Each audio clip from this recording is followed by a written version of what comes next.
equação está vermelha aqui. Agora sim. Então vamos retomar a discussão da aula passada, da aula 35. A gente chegou, basicamente, o que a gente se propôs a fazer. A gente discutiu a origem, pelo menos se não a origem, a motivação da equação de Dirac, como uma tomada da equação de Ligor. Acho que aqui de figuras, até mesmo no campo, buscando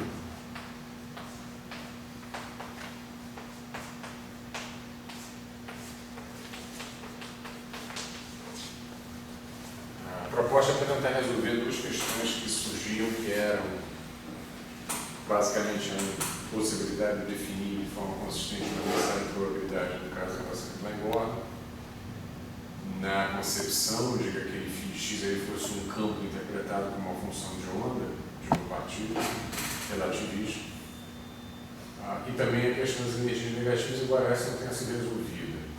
A queda da ordem da equação diferencial, segunda na primeira e na equação de Dirac de primeira ordem, sugeria que pelo menos a questão da densidade de probabilidade bem definida, ou seja, não negativa, pudesse se resolver. De fato, essa missão foi cumprida.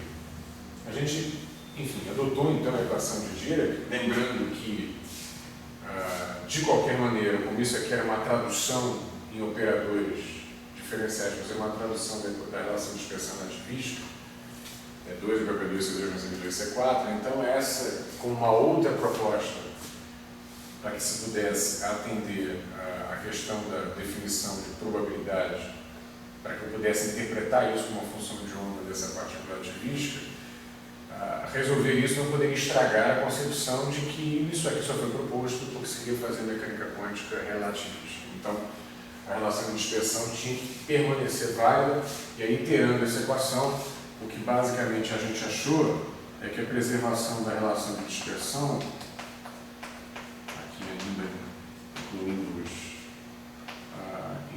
os 6 não tomados como número, a preservação disso aqui impunha que essas matrizes que foram introduzidas na equação, para que isso pudesse funcionar de fato como uma equação que iterada voltasse aqui, mas essa iteração levava, na verdade, parece um operador conjugado, na verdade, essa interação não própria, mas essa interação levava à exigência da álgebra de Clifford, ou seja, essas matrizes tinham que atender essas relações aqui de comutação de identidade, e a gente pôde mostrar que essa identidade aqui era uma identidade 4x4, a dimensão mínima desse espaço no qual eu definia essas matrizes e esses campos, que agora não eram mais apenas funções complexas, eram vetores, agora 4 componentes, a dimensão mínima que eu precisava para verificar essa álgebra com 4 matrizes, esses são índices do espaço de Minkowski, era 4. Com 2 eu não conseguia, e a mais, a dimensão tinha que ser uma dimensão necessariamente par. É isso? Então, essas eram exigências que nasciam basicamente de você adotar essa álgebra. E essa álgebra, por sua vez, é uma exigência de você chegar à relação de expressão relativista. Ok? A gente foi desenvolvendo as coisas a partir daí com a seguinte perspectiva. Então tá, a gente tem essas exigências, agora vamos tentar interpretar essa equação como sendo a representação em que ela se torna covariante relativista, como se na representação que a gente deveria buscar os campos, aí campo quântico causal, por enquanto ele está falando de função de onda, a representação que a gente deveria buscar os campos candidatos, se a gente não encontrasse nenhum problema nisso, certo? Nessa construção, candidatos a descrever uma partícula, isso aqui foi proposto no princípio por elétron, candidatos a descrever uma partícula de spin meio mais uma descrição quântica relativista. Como a gente comentou na passada, o que você quer é um campo quântico causal, é que ele tem uma transformação bem definida diante do grupo de Poincaré, e essa transformação para as duas entidades que a gente definiu, psi mais e menos, uma carregando uma combinação de operadores de aniquilação e outra operadores de criação, o que você quer é que isso daqui tenha alguma representação, é isso? Tudo bem para botar aqui. Somatório, derivada, derivada, menos 1, si, derivada, menos. Você quer que ele tenha uma propriedade de transformação bem definida perante o grupo Poincaré. Na verdade, a gente só está carregando representações no setor de Lorentz aqui, certo? Esse índice que aparece aqui. E você poderia ter começado a fazer uma pesquisa exclusivamente algébrica, sem essa introdução teórica que a gente usou na aula passada. Quer dizer, eu vou lá e vejo quais são as representações, todos os grupos de Lorentz, certo? Cada um, eu vejo qual é o campo que cabe cada um e vejo depois o que eles querem. Problema? O que a gente ganha com essa abordagem é que a representação que eu construo ela já sai com a motivação física, ou seja, o que a gente quer é a representação que deixa essa equação covariante relativística. Então, claro, eu estou admitindo que o seguinte x' é alguma representação, que eu estou emitindo esses índices aqui, certo? Eles se transformam segundo uma representação do grupo de Lorentz. E eu quero que ele se transforme numa representação, onde também, claro, isso aqui é um quadro-vetor covariante, também vai se transformar.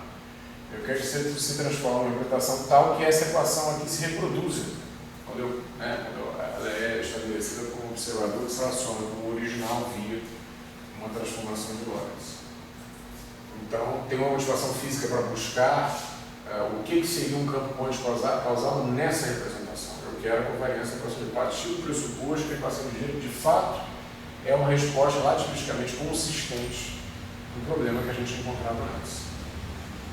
Mas, evidentemente, a equação talvez seja uma palavra grande, na verdade, eu diria que é um operador. Porque esse objeto que aparece aqui, que continua sendo interpretado como se transformando assim, está aqui, basicamente, ele vai se elevar de uma função de onda a um campo. Portanto, é um operador, portanto, uma transformação com uma conjugação, e assim por diante. Ok? Mas sob a mesma representação que deixa essa equação invariante. Então, quando a gente fez isso, a gente obteve essa representação explicitamente, né? Essa não é uma conta que a gente vai fazer de novo. A gente obteve essa representação e, fundamentalmente, os geradores, J', certo? Que compõem, digamos, d de lambda para um lambda pertencente ao subgrupo próprio ortógono, dessa forma, esses geradores, eles tinham a seguinte expressão: se a gente adotasse para as matrizes gama a representação de Weyl, a escolha do conjunto de Weyl de matrizes. Na aula passada eu comentei que essa palavra representação é complicada, porque aqui tem uma representação e agora tem uma representação álgebra-trífona, né? Tem uma representação do grupo de Lorentz e tem uma representação da álgebra-trífona. Então, quando eu falo representação de Weyl, eu estou falando representação dessa álgebra aqui, certo? E tudo isso está para definir uma representação do grupo de Lorentz que deixa a equação de Dirac covariante relativística, que é aquela na qual eu vou buscar os dois campos causantes. Ok? Então tá, aí usando isso, quer dizer, usando gama zero, isso aqui são matrizes 2x2, né? Tivesse nesse caso aqui é 4x4, um gama I, aqui são as matrizes de Pauli mesmo, certo? Usando isso daqui, a gente foi capaz de montar os geradores, certo? Dessa representação do grupo de Lorentz. E a cara desses geradores é a seguinte: J e J, fundamentalmente seria epsilon JK, sigma K, vou botar em cima, sigma K sobre 2, sigma K sobre 2 e 0, 0. Mas isso implica, né, como a gente já toma sempre a definição desses caras aqui, o J1, o J2 e o J3, o x, y, z, se quiser, e já toma esses caras aqui com a permutação par, isso implica simplesmente que os JI são expressão eram dados por sigma I sobre 2 zero sigma I sobre 2, ou isso, J vetor, né? Foi assim que a gente denotou essa maneira aqui. Enquanto que os bushes, ou seja, o J e 0, né, por definição, são os operadores de bush KI, esses caras aqui tinham uma expressão um pouquinho mais complicada. Não vai dar para desenhar aqui, mas enfim, a gente bota um asterisco aqui.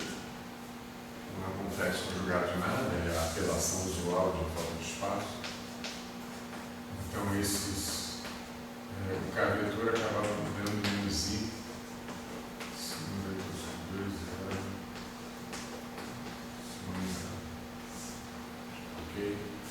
Isso mostrava que essa representação não era unitária, porque esse cara é aquele anti-Nietzscheano, isso aqui é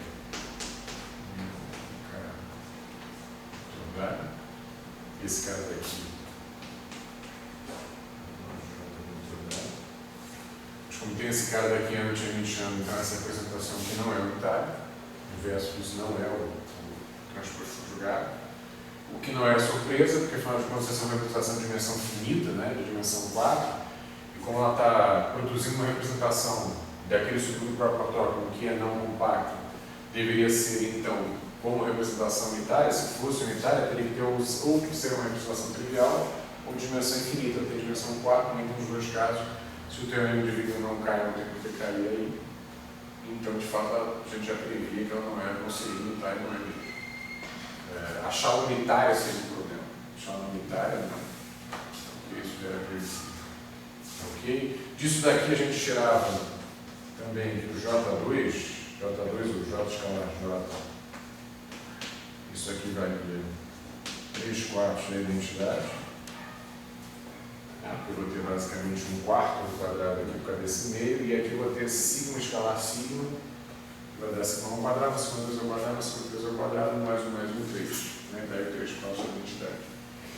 E a gente usou as equações master para chegar, a partir disso daí, para chegar à conclusão de que um campo quântico causal nessa representação teria carregaria os seguintes spins de partículas. Então, voltando aqui,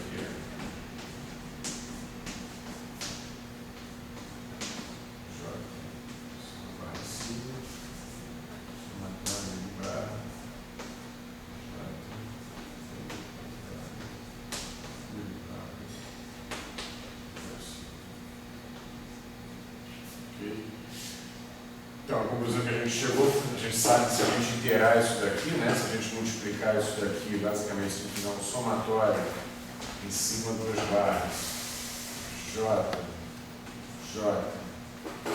sigma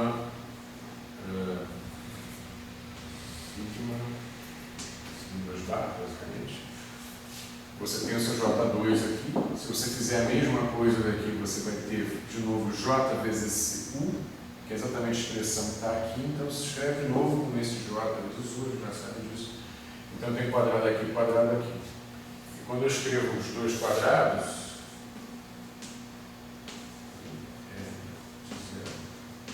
sigma barra J quadrado, vetor quadrado, e aqui somatório de barra, e esse J aqui é o quadrado,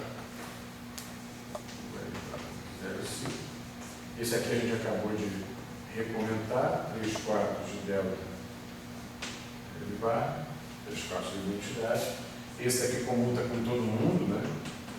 Aqui a gente está falando basicamente da álgebra do grupo de isotropia para partículas massivas, né? Está pensando nisso, para esse campo quântico pensado em gerar partículas de massa diferente de zero, que não tem nenhum problema, na verdade, é o que está falando, né? Há algum tempo. Então, o grupo isotropia é o SO3, um cara que comuta com todo mundo lá dentro do caso J2, ele é um múltiplo da identidade, a gente já sabe, inclusive, que o fator é esse. Então, com isso daqui e isso daqui, a gente chega à expressão J mais 1 o L de 0 sigma igual a 3/4 de o L de 0 sigma. Isso implica J de J mais 1 igual a 3/4. Lembrando que o L de 0 sigma é aquele que viu um boost padrão para montar o L de P sigma, que é o cara que aparece como coeficiente na expansão do campo proposto em termos de operadores de criação e aniquilação. Portanto, esse cara não pode ser zero, se for zero não há campo. J vezes J mais 1 igual a 3/4 se implica para J positiva, outra solução negativa, que não faz sentido, que J é igual a meio.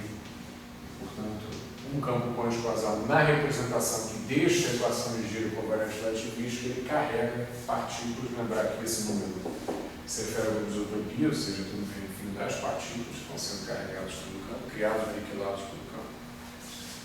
Ele cria e aniquila partículas de spin no meio, portanto, com projeção de spin mais meio ou menos meio. E a tarefa que ficou no final da aula para fazer é: vamos achar esses caras. Achar quem são esses caras para mais meio menos meio e os V's, tá certo? Os correspondentes deles no campo psi mais menos, no campo que carrega os operadores de criação. Então, vamos lá. Vou fazer isso e depois vamos ver o que a paridade tem a dizer para a gente. A paridade a gente já fez um comentário, no meio dessas contas todas. A gente achou a seguinte relação, que uma transformação de Lorentz qualquer, gama alfa, transformação de Lorentz inversa, qualquer, que não era a própria vamos dizer aqui, é ela no espaço de Minkowski. Esse fato aí é geral, e esse fato implicava isso ali para paridade também. Se usasse, a gente definiu que a paridade nessa representação, na representação que a gente achou, a gente passou a chamar de P barra, então isso é a representação da paridade. Esse P fresco aí seria ela atuando, né, no espaço de corte. Então, se a gente substituí-la aqui, isso implica que P barrada, gama alfa, P barrada menos 1 é igual ao P alfabeto gama beta. E essa relação, isso aqui é a tradução, a especialização dessa para uma transformação de paridade que está lá no Lorentz, ainda que não no setor protocolo. Essa relação me permite provar, a gente já fez isso no ano passado, que o P barra então comuta com gama zero, e que ele antes comuta com gama i.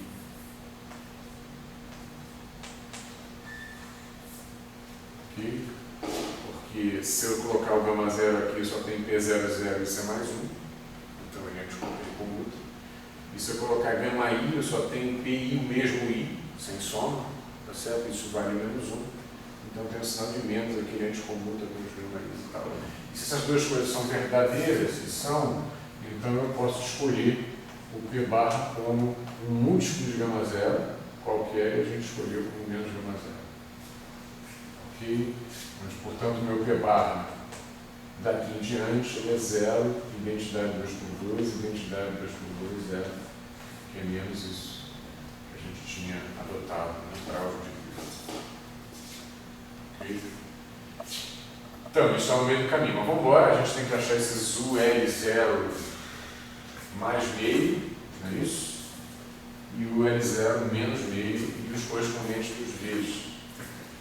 Onde, mais uma vez, que a gente escrever isso aqui, não vamos ver, senão a gente vai falar de campo hoje, já falou de campo lá passado, mas só, tá bom, então vamos lá, só lembrando uma concessão aqui, PL mais, isso aqui não é DAI, PL mais X, seria 1 sobre 2π, elevado a 3 meios, integral de 3π, acho que eu botei isso aqui 2π0, mas ainda não tem, o L, sigma elevado a P, escalar X no sentido de Minkowski, A, onde esse L, P sigma, por sua vez, é regime sobre P0, elevado de um dos padrão, tira o P de 0 e joga para esse P que está aqui. Então, a gente está tentando achar isso, cara. Certo? A gente já tem. Vai usar a equação master para isso. Então, esse é o campo, tem um campo lá menos. A diferença do campo menos aqui a gente não escreve. É que aqui é VL, aqui tem um sinal de menos, aqui é o operador de criação. Tá? É o W desse cara daqui.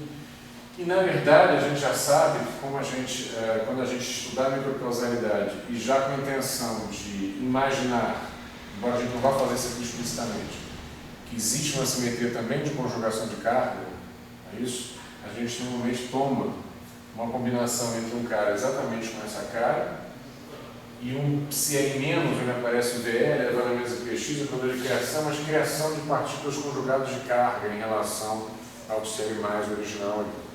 Então, o nosso psi- vai ser um psi-C, ok?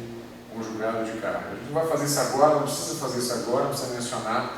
Mas a gente pode fazer a simples substituição, botar o C aqui, botar o V, botar o menos, botar uma CW aqui, porque não tem nenhuma diferença nessa conta em relação à conjugação de carga. Na verdade, a conjugação de carga é uma simetria interna. Claro, não tem a ver com o espaço-tempo. Então, quando eu estou trabalhando hoje com uma representação do campo, aqui, uma representação do campo se transforma, gerando espinheiro, etc, etc, estou trabalhando com uma representação que não é a do campo vetorial massivo, que a gente já discutiu, não é evidentemente do campo escalar, do integral, não muda nada dessa análise. Aquilo lá é a conjugação de carga interna. Ok? A gente pode simplesmente, livremente, daqui a pouco acrescentar para o CL menos um Czinho de conjugação de carga e trabalhar assim. Então tá, vamos catar esses ULs aí, a gente precisa voltar à equação master como a gente sabe, sigma mais meio menos meio, né? São os números quânticos associados ao J3, a gente escreve essa equação aqui, que é a equação master para J3 e J3 com 3. Tá? A equação fica, voltando à equação master,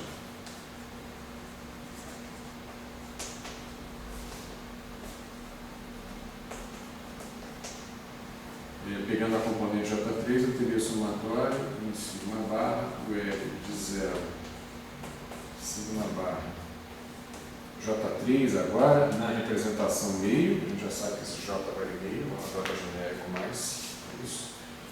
E aqui eu teria sigma barra, componente desse cara daqui, ó, sigma barra, e aí eu vou escolher, né, eu vou fazer primeiro, sei lá, a equação master, então primeiro a gente adota sigma igual a meio, ou seja, eu estou procurando então o L0 meio.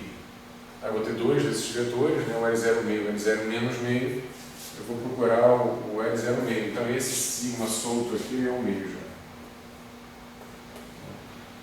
Eventualmente depois eu tomo ele fazendo menos meio e faço a mesma coisa.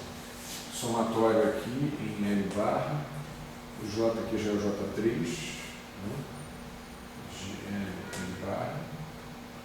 Não tem muito o que fazer, o L barra 0, meio, é o sigma. Ok? Então, se a gente está fazendo sigma igualmente, faz isso, não vai fazer L igual a 1, L igual a 2, L igual a 3, as contas são rápidas, ainda bem.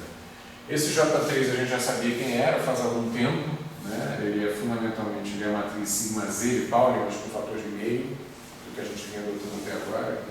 Então, J3 para a gente, J3, nessa representação meio, ele é meio, 0, 0, ok?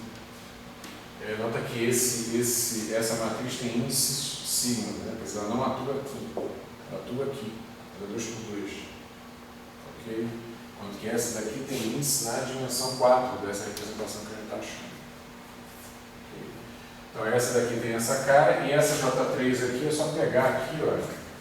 J3 é com sigma 3, então ela vai ser basicamente, tempo sobre 2, 1 meio, 0, 0 menos meio, 1 meio, 0, 0 menos meio. Isso é uma matriz diagonal, 1 meio menos meio, 1 meio menos meio. Ok? Então essa matriz aqui, J3, 1 meio, menos meio. Vamos fazer como a gente costuma, né? Não tem espaço, diagonal, meio, menos meio, mais meio, menos meio. As duas são diagonais, vai fazer a conta ficar bem rápido. Né? Se não houver coincidência de índices aí, zero.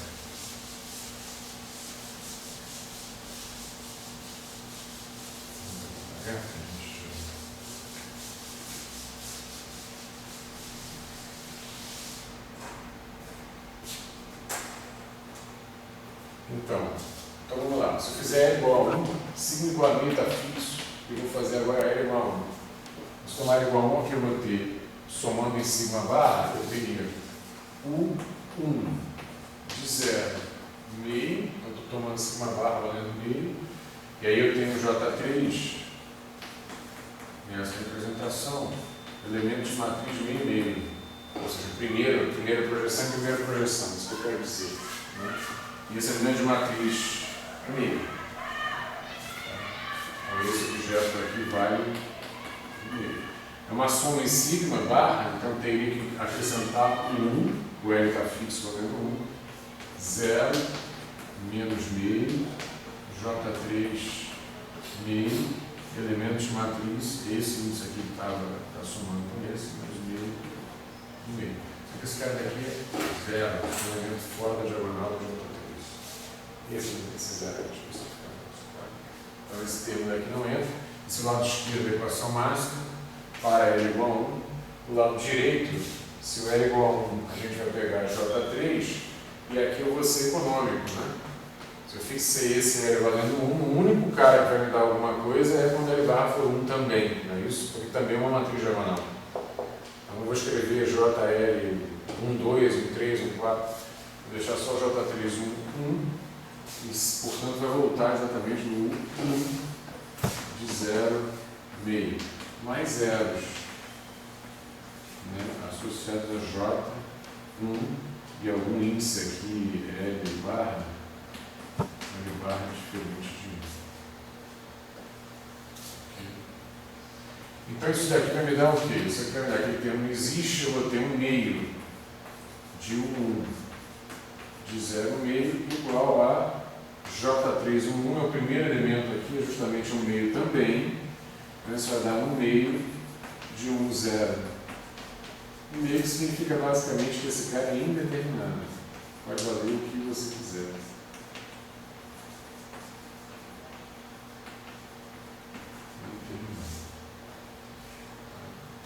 Bom, tomar que os assim é diferente. Não espera que essa seja uma resposta geral, senão, enfim, não adiantou nada. Trabalho imenso para justificar o campo, etc. E aí todos os coeficientes são arbitrários, a gente não sabe nada sobre ele. Bom, vamos fazer igual a 2, para ver que pelo menos algumas coisas se estabelecem. Então, se você pegar ele igual a 2, agora eu vou trabalhar com o 2, e a gente pode fazer isso mais rápido. Né? Então eu vou ter o 2 de 0. Eu ainda não estou mexendo aqui, uma soma em sigma, então eu tenho que considerar os dois passos.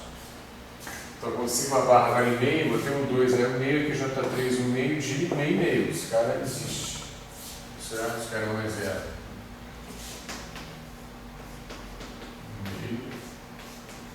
Meio. Então, novamente, isso aqui vai dar um meio. Ok. O outro termo é 0, não preciso fazer, né? Porque mais uma vez eu vou ter, quando eu assumir esse cara valendo menos meio, eu vou ter um cara fora da diagonal. Então, o lado esquerdo acabou. E o lado direito vai me dar um único cara. A gente está fazendo agora ele igual a 2. Então, a única contribuição que vai ter vai ser J3, 2, 2. Não é isso? Não tem mais ninguém. Então, tu volta de novo no 2, ainda bem, 0, meio. Então, eu vou ter o J3, o único cara que é diferente de 0, é o J3, 2, 2, pegando por ponto 2 de 0, meio. Mais ninguém, mais zeros. Okay? Agora, esse cara daqui vale menos meio. É o segundo elemento da diagonal do J3. Vale menos meio. O que significa que esse 2, 0, meio é 0. Não é isso? 1 meio vezes ele igual a menos 1 meio vezes ele. Ele é 0. Isso é bom. Está determinado. É isso? Não é arbitrário. É 0.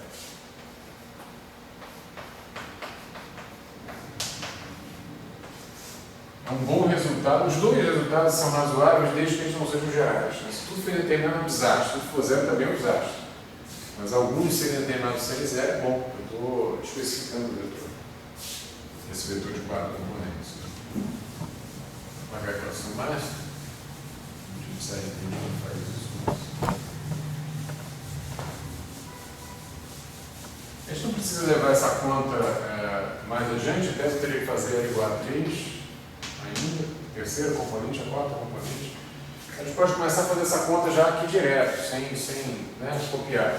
Então, se L igual a 3, mais uma vez, o único cara que vai contribuir, enquanto eu insistir em usar sigma igual a meio, eu só vou me referir aqui a 0,5. O outro vai embora, necessariamente. Então, eu vou ter o 3 de 0,5, e aí isso aqui vai voltar a dar. Quando eu pegar meio, vai voltar a dar 1,5, então vai dar 1,5 de 3 de 0,5.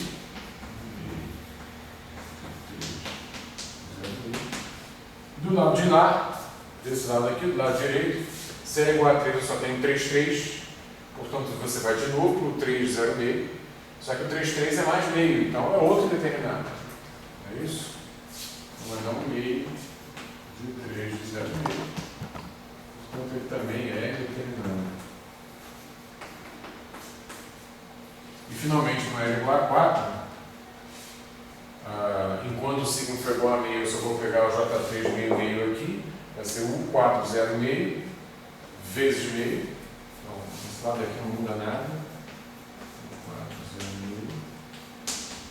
E do lado direito, eu só vou pegar se L igual a 4, J3 4 a 4, agora J3 4 a 4 é negativo. Tá certo? Então vai dar menos meio de 4 de 0,5 e, portanto, mais um zero. 4 de 0,5 é zero. Ok? Então, o nosso vetor, a gente usando a equação mágica, a gente pôde fazer, já esgotou a equação mágica para sigma igual a meio, não tem mais o que fazer. O nosso vetor está com o seguinte cara, o U de 0,5.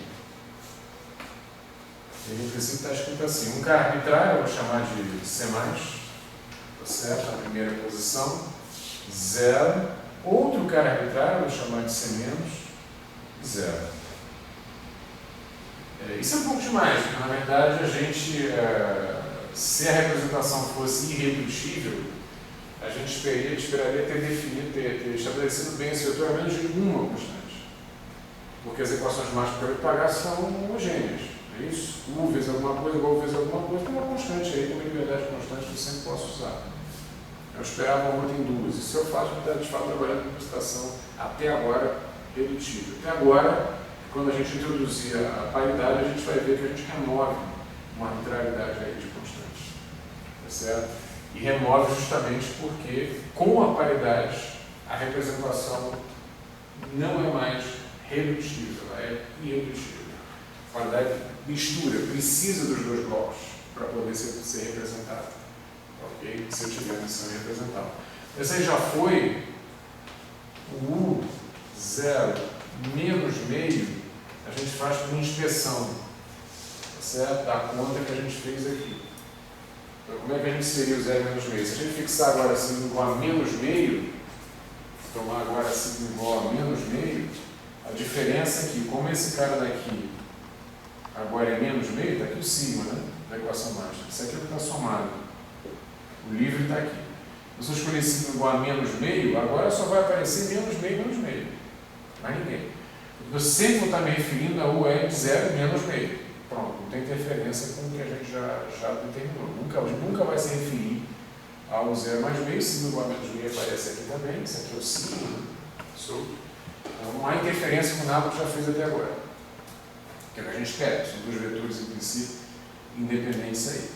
Mas, enfim, menos meio, toda vez que a gente tiver menos meio, a gente vai estar acionando um sinal de menos meio aqui. Ok? Vai ficar menos meio vezes o 1, menos meio vezes o 2, menos meio vezes o 3. Aqui a gente sempre teve um meio, né? Um meio vezes o 1, um meio vezes o 2, um meio vezes o 3, um meio vezes o 4. Quando a gente fizer sigma igual a menos meio, vai ter um sinal de menos aqui. Em relação a isso que foi feito. Né? Agora vamos do lado de lá. Do lado de lá, como a gente vai ter aqui o L barra de 0 menos meio, tem uma remete. Quando a gente fizer J3, 1 para falar do 1, vai ser a mesma coisa. Aqui não tem a menor diferença, porque aqui eu estou fazendo a soma no L, não estou fazendo a soma no C, esse está fixo. Então veja, o lado direito não vai mudar nada. E o lado esquerdo vai trocar um sinal. Está claro isso? Tá ok? A gente fizer assim igual a menos meio. Então se o lado direito não vai mudar nada, e o lado esquerdo vai trocar um sinal, então o que vai acontecer é o seguinte, aqui vai ser menos um meio de 1 de 0 menos meio, que eu estou fazendo assim igual a menos meio, igual ao meio de 1 de 0 menos meio. Então agora o 1 de 0 menos meio é que é 0.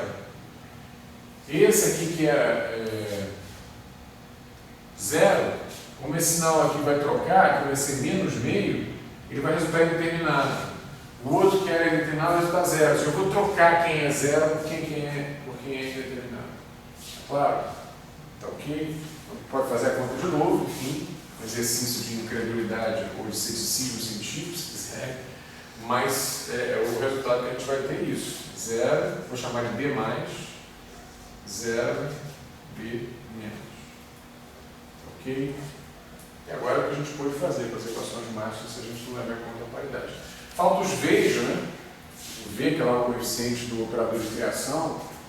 Ok? Vamos escrever os V's também com essa inspeção. Só que lembrar que no caso dos V's, eu tenho uma pequena alteração da equação mágica. Tem um sinal de menos aqui e tem uma conjugação complexa aqui. Ok? Então, no caso dos V's, deixa eu apagar aqui essa expressão de fundo.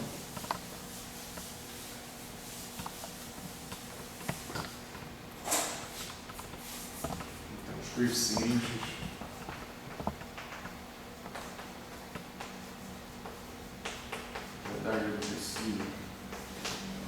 Certo? Os VL de 0, vamos chamar de 0, que é o que a gente está fazendo, né? Trabalhando já com a equação mágica, já se removeu a dependência de P dos padrão anteriormente. Então, para esses caras, a equação é assim: menos somatório de sigma barra, VL de 0, sigma barra, J, vetor, mas aqui o que interessa para a gente é J3, certo? Estrela, sigma barra sigma, igual, e aqui não muda nada. J3,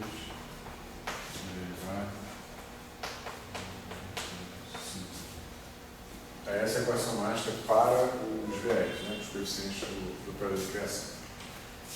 Muito bem, então qual é a diferença? Essa conjugação complexa não tem diferença nenhuma, porque essa matriz é real. Falando na diferença na conta. Ok? Então o que vai acontecer basicamente é que ela tem um sinal relativo em relação ao que a gente fez aqui. Então, quando a gente estiver falando da componente 0, meio, vai acontecer o que aconteceu para a componente 0 menos meio do. Quando a gente estiver falando da componente 0 menos meio, vai acontecer o que aconteceu com a componente 0 meio do. É claro? A única diferença entre essa equação e essa equação é este sinal aqui. Mais nada.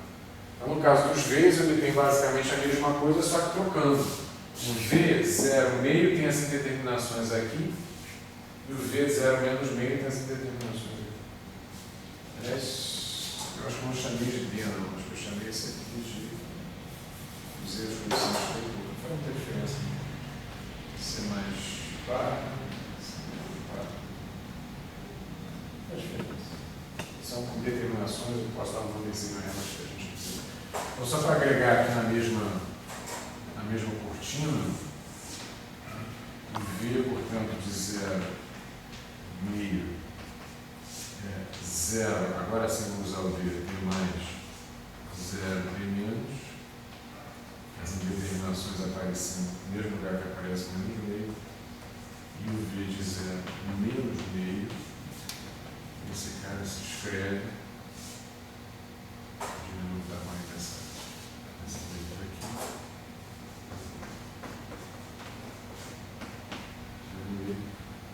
esse cara aqui se escreve como P mais barra 0 menos barra 0. Esse barra só quer dizer outro, não é nenhuma conjugação de nenhuma espécie, tá? Só quer dizer outro número. Tá? está usando D porque quer se referir os caras ganhando dos caras. Acabou. Não tem muito mais o que fazer se a gente não falar da paridade. Se a gente não falar da paridade, a gente já estabeleceu os vetores, tanto quanto a representação na qual a gente está trabalhando, junto com as equações master, podem dizer para a gente. Parou, depois disso não tem muito mais o que a gente possa fazer. Então agora vamos falar da paridade. Vamos ver o que a paridade tem a acrescentar a isso aí que a gente está achando que exibe de fato o caráter não redutivo da representação.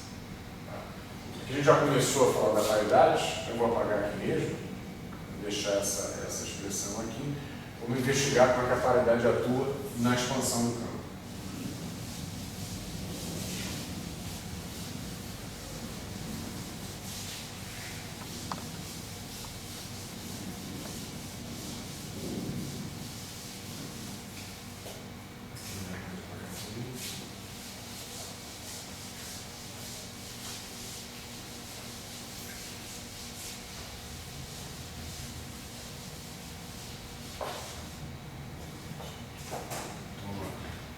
Bom, já escreveu boa parte, né? Porque essa busca da representação da paridade tinha sido antecipada, a paridade na mesma representação, né, que a gente está trabalhando aqui desse campo.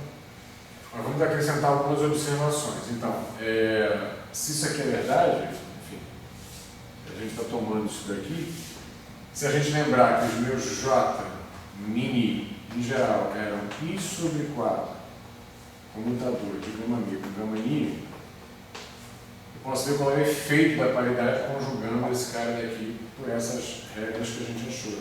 Então, P barrado de isso do J mini, vamos lá, do J mini, P barrado menos 1, vai ser I sobre 4 lá de fora, e aí eu tenho P, posso escrever assim, gama ni,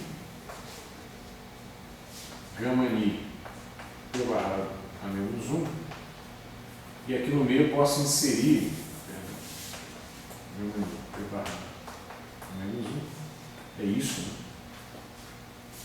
Posso fazer assim, é isso, colocar dentro do computador, e aqui dentro eu posso inserir um P barrado a menos 1 e um P barrado aqui. É importante lembrar, não especificamente aqui, mas a gente vai usar isso várias vezes na frente, que P barrado a menos 1 é a mesma coisa. Essa paridade é a própria paridade.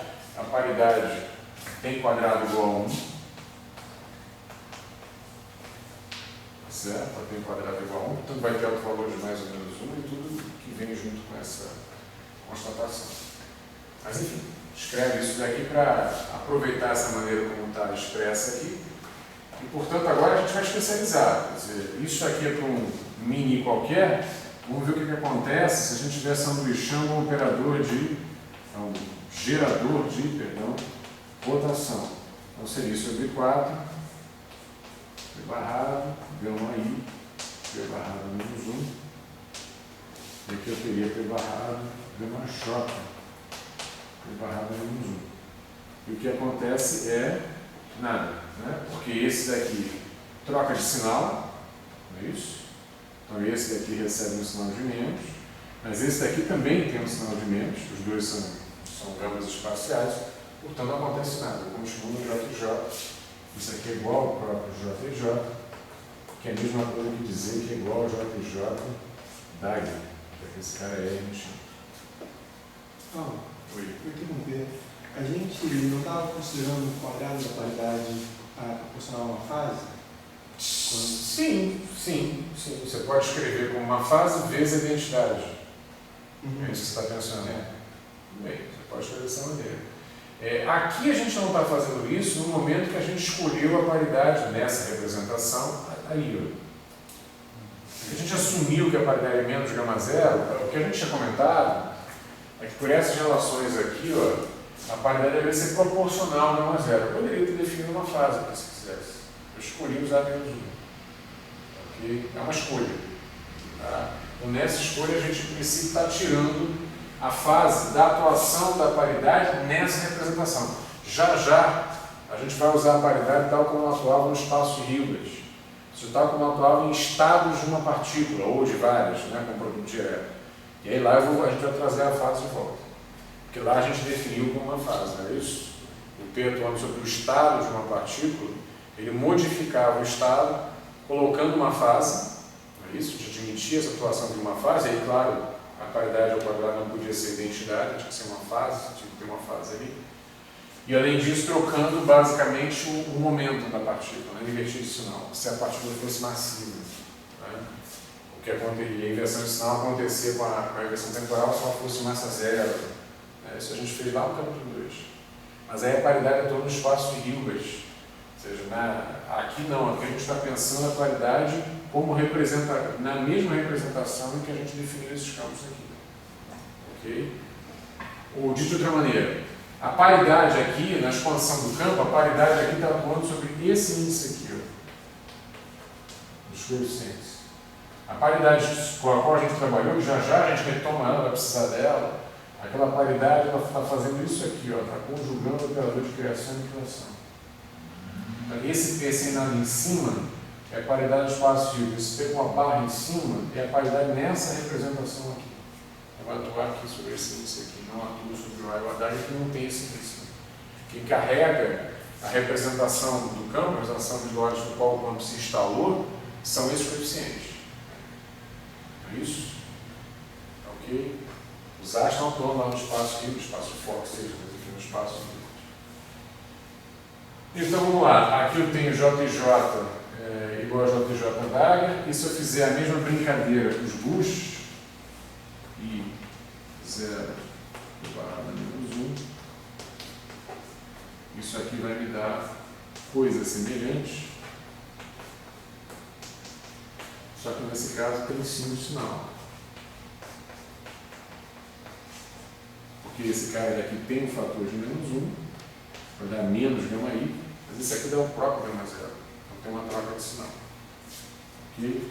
Então isso daqui vai dar basicamente menos o J0, mas a gente já tinha comentado, os boosts são anti-Lynchianos, então isso aqui é de qualquer maneira J e 0. Okay? Essa conjugação gera o transposto conjugado. Então, se eu pensar agora especificamente no V de lambda, tal que lambda esteja lá no próprio ortógono, ou seja, esse meu D de lambda tem uma cara do tipo exponencial de I sobre 2 ômega mini J fecho. Ok? Então, se eu tiver essa preocupação, se eu fizer P barrado D de lambda, P barrado menos 1, isso vai acabar dando um exponencial I sobre 2, supondo a linearidade da atuação desse cara, mas aqui eu vou ter P barrado J fecho em P barrado menos 1, isso aqui vai dar J mini dai. Ok? Agora, eu não posso tirar esse dagger que está aqui dentro do argumento da exponencial, só para esse termo, e colocar o dagger para fora. Ou posso, mas deixa que eu troque o sinal desse cara daqui também. Ok? Então, isso eu posso escrever como sendo exponencial de menos I sobre 2, ômega mini, J mini fecho, isso tudo aqui, transposto conjugado. Ok? Mas isso daqui é a transformação inversa dessa. É isso? Então a gente obteve uma relação que é P barrado D lambda P barrado menos 1, tá certo?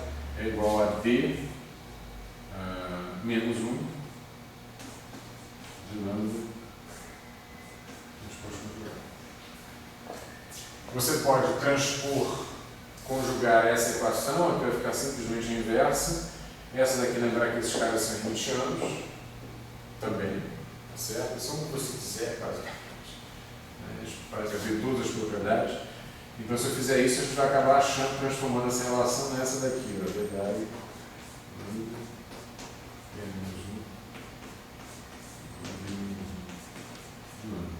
seja,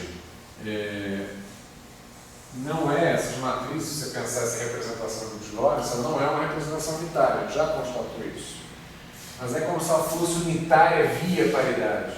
Né? Se você colocar uma conjugação na paridade, você tem uma relação entre o transposto conjugado e o inverso. Ok? Não é unitária, mas tem essa carga aqui, né? Essa espécie de unitariedade dada à paridade. Em particular, se esse D de lambda for um boost, se você especializar por um boost, você ganha uma relação direta entre a própria representação da transformação de Lorentz, boost, representação do boost, e a sua inversa. Porque se a gente pegar, mais uma vez, né, para o boost, aqui eu vou cair em menos E, não é isso? Que é o da HD, mas é menos E. Então, se eu pegar um boost, então vou chamar assim boost, ou D de boost, para um boost.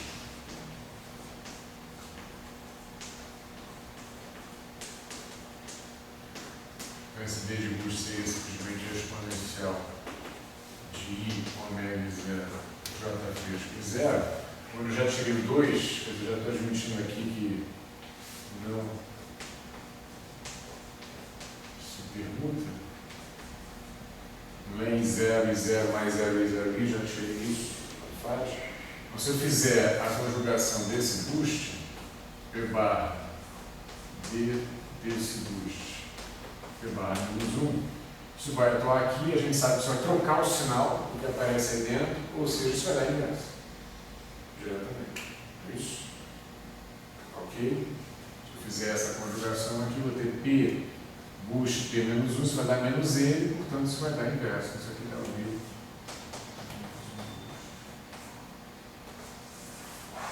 Significa que nessa representação, basicamente, o boost é hermitiano, isso que eu estava falando. Nessa representação. Pega esse pouquinho total. Ok? Não gerador. A representação da transformação. Não gerador. Gerador é hermitiano. Ok? Mas a representação do boost, não, melhor especificando, a representação do boost, conjugada na paridade, se comporta como hermitiano. Ok? Então, de posse disso, vamos agora começar a trabalhar qual é a consequência disso sobre o campo. Quer dizer, como é que eu pego o campo, defino essa representação e transformo ele em paridade, de forma que eu consiga definir a transformação dessa paridade de uma maneira simples. Aqui, né, o guia fundamental desse trabalho, todo o curso inteiro, a gente quer sempre achar as transformações, né, os objetos que a gente define, a gente quer que eles tenham propriedade de transformações sempre as mais simples possíveis. A ideia fundamental é que, no final da história, eu quero misturar esses objetos. Eu vou construir uma densidade hamiltoniana, não é isso? Um H cuja integral de 3x vai me dar aquele operador V. Isso. Então, para eu poder fazer isso, eu gostaria de saber como é que eu quero implementar simetrias também nesse objeto. Né? Nesse objeto matemático que escreve o sistema físico. Se eu não souber como é que as coisas se transformam perante as transformações que eu pretendo que sejam simetrias, eu não tenho condição de saber se eu estou ou não representando ou não incorporando as simetrias desejáveis para definir aquele sistema físico. Então, a guia é sempre esse, né? Tem que ter uma probabilidade de transformação simples perante aquela operação que a gente está considerando. Então, vamos lá, com essa coisa na cabeça. Vamos lembrar só que agora sim, agora é paridade no espaço Hilbert. É essa que eu já tinha perguntado. Essa que carrega uma fase. Essa poderia carregar também. A gente abusa de coisas. Então, essa daqui, ó, atua sobre um operador de aniquilação da seguinte maneira. Mais uma vez, vou notar que eu tirei a barra. Está aqui sem barra. Sem barra, explicitamente. Tá? Então não é a mesma. Não é a mesma. Estou falando da paridade, mas é uma outra representação. Isso daqui dá aquela paridade intrínseca que a gente está acostumado a de menos P. Já vimos isso lá atrás, de qualquer forma. E para o operador de criação, P de A. Eu já vou tomar o operador de criação devidamente associada a partículas conjugadas de cargas pela expressão que a gente acabou de ter. Não é isso? A conjugação de carga é uma simetria interna, está sendo composta por uma simetria interna em relação ao espaço de Minkowski. A gente não está preocupado em falar de modelo que é o Klein, então o nosso espaço é o de Minkowski. Se isso vem de uma dimensão extra desse ponto, não sei, mas não está no espaço. Portanto, a representação que eu estou trabalhando com o campo, se não é de spin 0, se é de spin 1, isso se refere ao espaço-tempo. Então, tudo que a gente fez lá para implementar a simetria de conjugação de carga, a gente pode simplesmente copiar assim mesmo. Okay?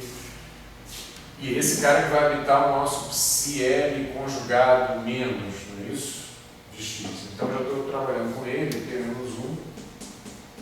Isso dá a fase para a partícula, né, a paridade intrínseca para a partícula conjugada de carga, não tem que ser a mesma que a partícula original.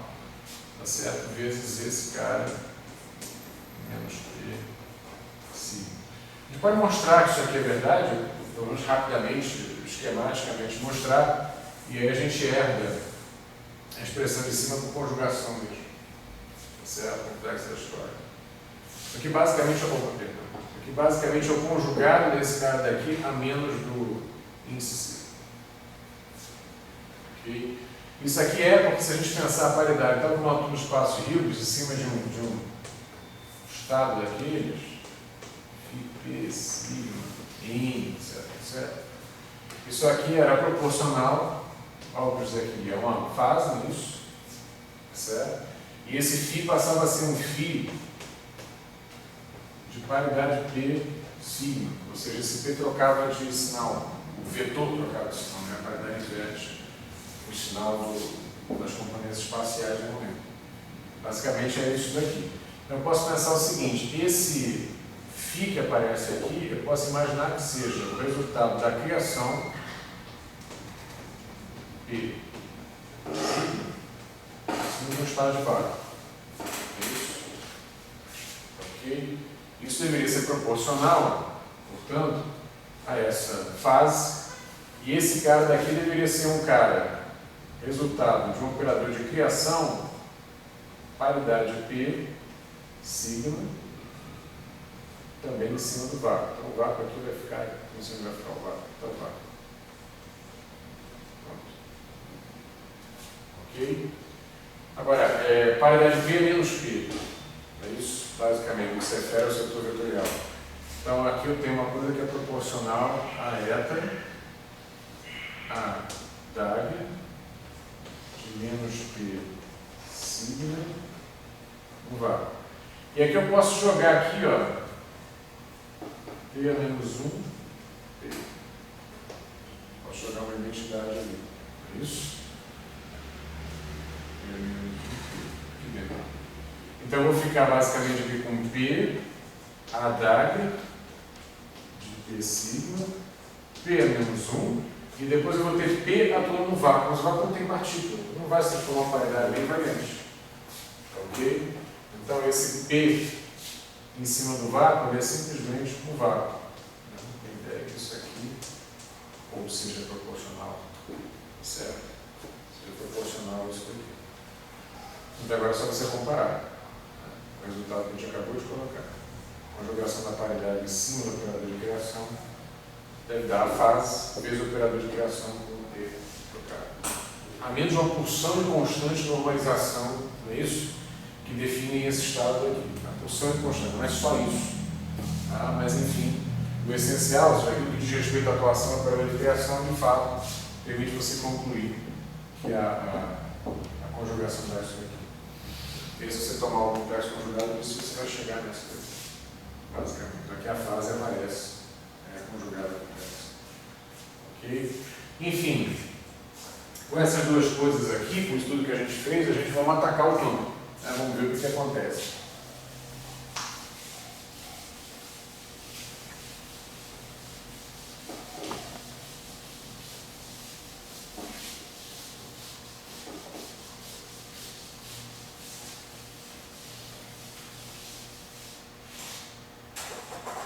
Então, a ideia agora é produzir um P, se L mais X, P menos 1, P sem barra, e ver o que isso dá. Como é que eu consigo transformar isso aí, se isso tem uma propriedade sim transformação, quais são as exigências, o que a gente pode fazer para que essa conta tenha um resultado simples. Vou botar aqui um lá embaixo, isso vai ser 1 sobre 2π.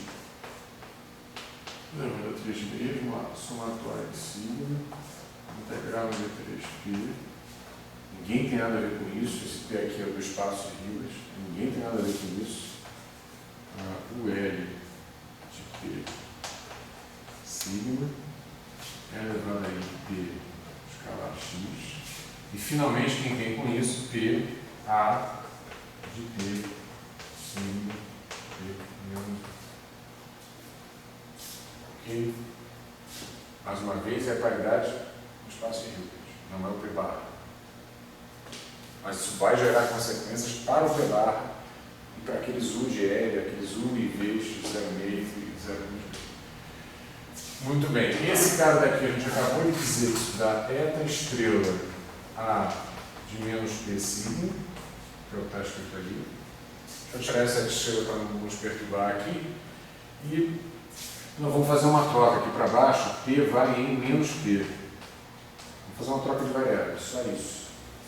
Ou melhor, menos P vai em P. Minha ideia justamente é a conjugação de paridade gerou um operador de aniquilação com menos P, mas eu quero voltar nesse campo. Tá certo? Eu quero que essa conjugação dê alguma coisa que seja proporcional a esse campo. Ou seja, no fundo eu quero que ele tenha propriedade de transformação simples, bem definida e simples a partir dessa conjugação da paridade. Então, para isso eu vou trocar o menos P para mais P. Tentar reescrever. Uma variável muda, a integrada aqui de menos está mais definido. Então, isso aqui não vai mudar nada, tá certo? Isso aqui sim vai mudar, isso aqui sim vai mudar. E esse cara volta ao original e a gente vai ter que, né, se incomodar para ver o que acontece com aqueles caras ali. Isso matar em cima de 3π, aqui não preciso me preocupar com nada. Aqui eu vou gerar um coeficiente com menos P, paciência, vocês resolverem mexer ali. Aqui eu vou ter E elevado a I P0 x0.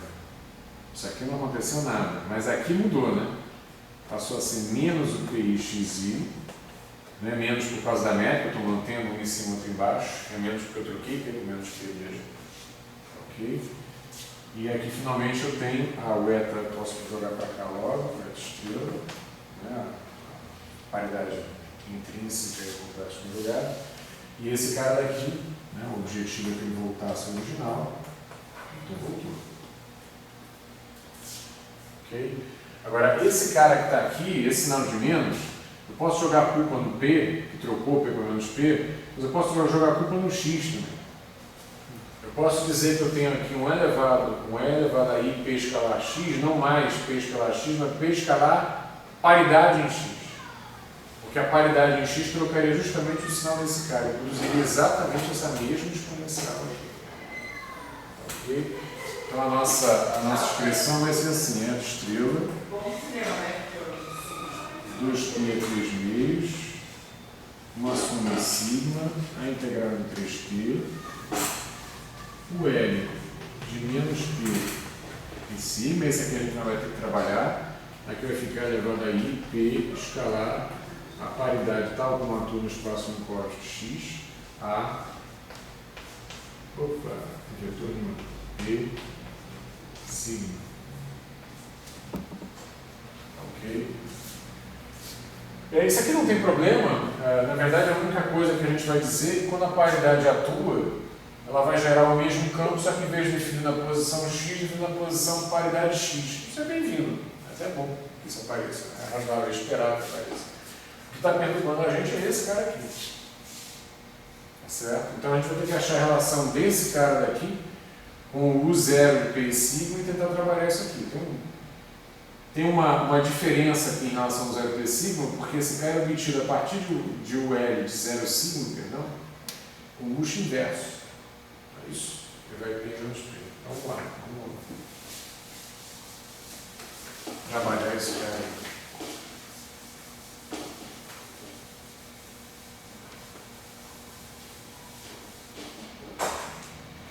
O L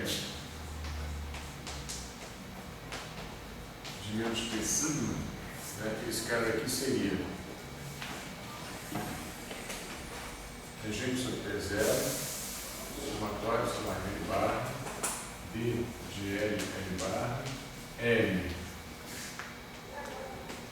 zero menos B, isso, em cima do L.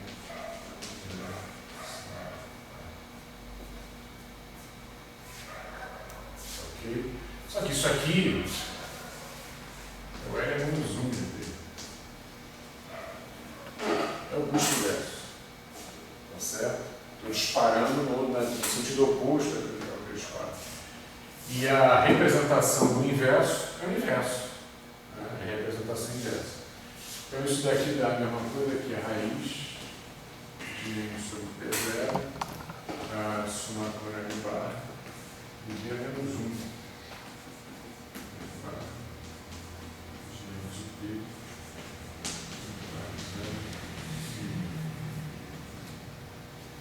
Bom, mas isso aqui é um bush. E para o bush a gente achou isso daqui, ó. Paridade. A representação do bush. Paridade menos 1, mas agora a paridade na representação do campo.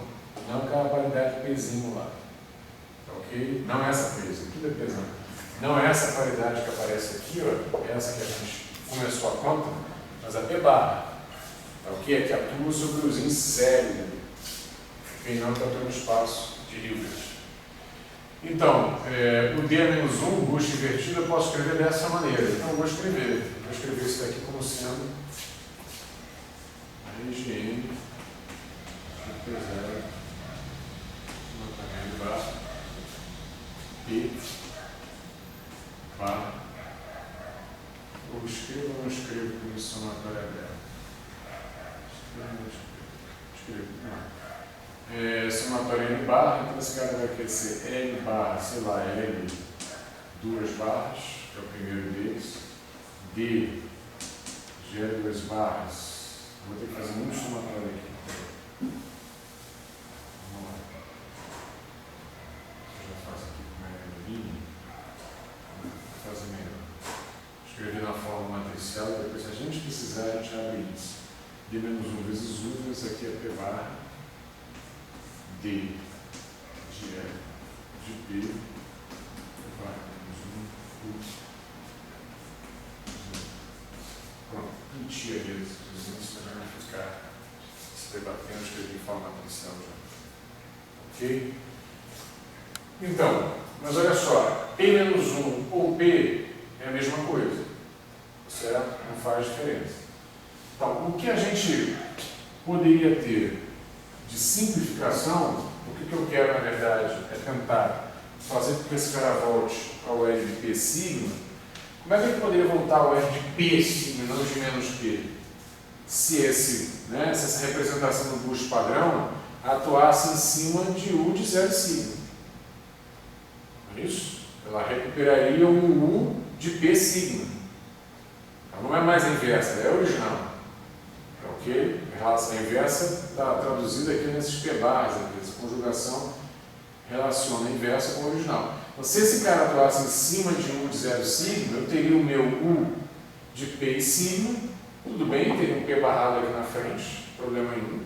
O que ia acontecer simplesmente é que essa transformação aqui engendraria uma fase e uma operação de paridade na representação do campo, atuando sobre o campo avaliado em P de X. Certo?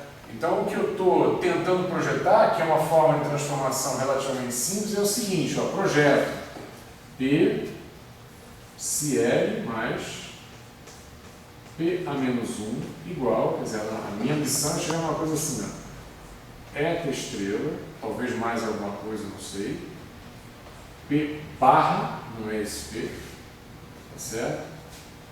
Psi mais, não em X, mas em paridade X. Isso aqui é a minha missão. Escrever alguma coisa com essa cara aqui. A paridade conjugando o campo, a paridade do espaço Hilbert conjugando o campo, se traduziria uma fase que veio dela mesma, foi definida a parte dela, e com a paridade nesse espaço onde eu defino os campos e a representação quadridimensional, agindo sobre o campo, aqui não é Dagger, é o campo psi+, ok? Definido na posição transformada de paridade. Então aqui tem 3 paridades. Isso aqui é uma coisa, são 3 representações diferentes. Espaço de Hilbert, aqui na primeira dimensão, o quadro dimensional ele define o campo, e aqui no espaço picote. Mas é uma forma bem definida de transformação. A ambição é chegar aqui. Ok? As 3 vezes a garrafa. Então, olha só, mas para que isso aconteça, eu preciso que isso daqui seja basicamente, a menos talvez de um número, o de 0 e sigma. Não é isso? Para ir com o meu boost padrão, representar o boost padrão, eu obter o 1 de P sigma e reconstruir o campo. Então, para que seja verdade, nós vamos tomar justamente uma hipótese, vamos ver se é possível isso, se isso não gera uma inconsistência, a visão vai gerar. Vou tomar uma hipótese simplificadora, que esse cara daqui é autoestado da paridade. Dessa paridade, na representação dele. Eu omiti os índices éticos, mas eu vou botar agora, explicitamente. Ok? A paridade inversa ou a paridade propriamente dita é a mesma coisa, não é isso? Então isso daqui não é uma coisa aqui barrado, sem problema nenhum. Na minha hipótese simplificadora, né, então adota-se